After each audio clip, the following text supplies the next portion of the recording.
fact that people spank their kids is, just bizarre to me. Not that I'm advocating whipping. Honestly, I don't think punishment should be such a taboo thing. I think children should be punished sometimes when they do things that they're not supposed to do. I don't want to hurt something that you love. Sometimes you want to kill them. Hi everyone, this is Alice from Finslippy.com, and I'm here today to discuss discipline styles. Not that I'm advocating whipping. I don't even know why I did that. Henry is, I wouldn't say, he's not like a overly rambunctious kid who does things like, he doesn't draw on the walls. He doesn't climb the bookcase. He doesn't do stuff like that.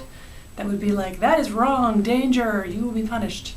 But it's more that he is very intense emotionally. Sometimes you want to kill them. Clearly that is not an option. Do you do timeouts? Do you spank? We are both not believers in spanking at all. I very much feel like if I don't want my child to be violent, I can't model violence to him. I think the spanking thing is something that I have never done with Paige. She is 14 now. I've never spanked her in my life, and I think it's completely ineffective. I mean, I don't want my daughter to kind of fear me. I think the whole conversation about you disappointed me is more emotionally gripping for her than if I just took a paddle and swatted her on the butt. I think the best that we have found in terms of discipline is to really understand what motivates our kids. Discipline is so much more about teaching than it is about punishment. But honestly, I don't think punishment should be such a taboo thing. I think children should be punished sometimes when they do things that they're not supposed to do. And I don't think we need to be afraid of that as parents. Even though you read the books and they say time out and they say don't spank and all these rules seem really simple, it isn't necessarily simple. So we tried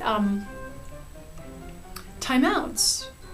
But now the thing is, when your kid's upset, it seemed cruel at the time to then, tear him away from me and put him in a corner. So we've sort of dealt with his stuff not so much by concentrating on punishing, but by helping him work through his stuff, his feelings, because they clearly get the best of him and then he gets all wigged out. In our family, at least for one of our kids, if we try to work through the feelings at the moment when everything is heated and everyone's kind of in a lather, it just goes from bad to worse, especially for me.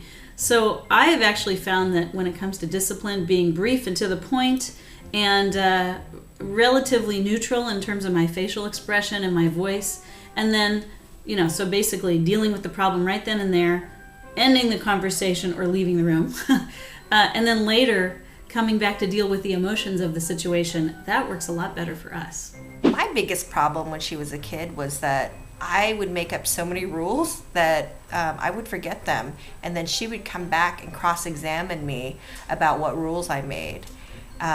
And then would say, well, this conflicts with this, and blah, blah, blah, blah, blah. She has always been just a goody two-shoe. And thank God, because I couldn't have handled anything else. Giyen, I'm glad to hear your daughter is so good, blah, blah, blah. Yeah, I wish my son wore goody two-shoes. Although, that's the thing. I'm kind of glad he is as argumentative as he is. Like, those are qualities I admire in him, but they drive me freaking insane. Part of the reason why we didn't have a lot of conflict was because I always gave her choices. You can do A or you can do B. You can clean your room right now or you can clean it in 20 minutes. And she would always make a choice, and she felt like she had some sort of power over her life. I'm actually a pretty traditional parent in that I feel that, because I'm the parent is a perfectly good answer for when a kid, doesn't like what I have to say. So I don't have a problem exerting my authority without really any justification. He doesn't take it. I I don't understand why he doesn't take it. He's supposed to take it. I don't think it's really that simple. And I think any parent that tells you it is that simple isn't really acknowledging the fact that they got lucky in the roll of the dice that was the kid's temperament. Now he is clued into the fact that sometimes we're not right and we're in moods that affect our decision making. So he'll tell us, you're just saying that because you're grumpy and you haven't had enough coffee and, you've been in a bad mood all day. And he's right. And he's only 6. What's going to be ahead of us? Join the Momversation at momversation.com.